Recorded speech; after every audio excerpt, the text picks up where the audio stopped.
नमस्कार प्रेक्षकांनो, लग्नानंतर होईलच की प्रेम या मालिकेच्या पुढील येणाऱ्या भागामध्ये आपण पाहणार आहोत. नंदिनीच्या बाबांनी जीवाला घराच्या बाहेर काढलेले असते आणि जीवा हा गार्डनमध्ये उभा राहतो व तेव्हा त्याला त्याची प्रतिमा दिसू लागते आणि त्याची प्रतिमाही त्याला बोलते, सिनेमा पाहत नाहीस का तू? सिनेमामध्ये हिरो हा आपल्या हिरोईनला मिळवण्यासाठी काय काय करतो.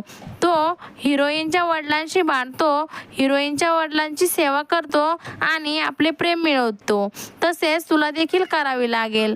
आणि त्यावेळेस आपण पाहतो जीवा हा स्वतःशीच बोलतो.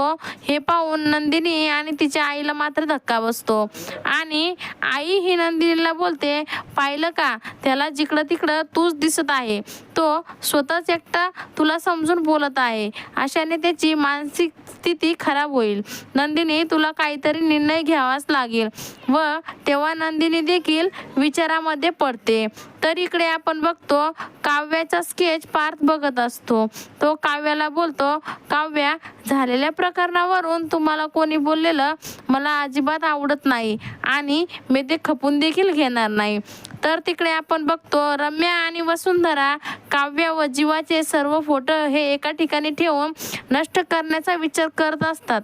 तेव्हा वसुंधरा ही रम्याला बोलते, हे जर फोटो पार्थ आणि नंदिनी, काव्य, जीवा या चौघांपैकी जर कोणी बघितले तर मोठा अनर्थ होईल. हे सर्व कड्या जुळल्या जातील आणि आपल्यावर आरोप येईल. आणि त्याच वेळेस आपण बघतो काव्य ही दरवाजा उघडून आतमध्ये येते आणि तिच्या समोर जीवा व काव्याचे फोटो पाहून तिला देखील खूप मोठा धक्का बसतो.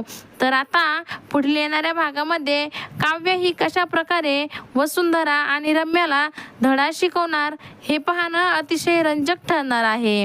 लग्नानंतर होईलच की प्रेम या मालिकेच्या नवनवीन अपडेट्स पाहण्यासाठी आमच्या चॅनलला लाईक करा, शेअर करा आणि व्हिडिओ आवडल्यास सबस्क्राईब करायला विसरू नका. धन्यवाद.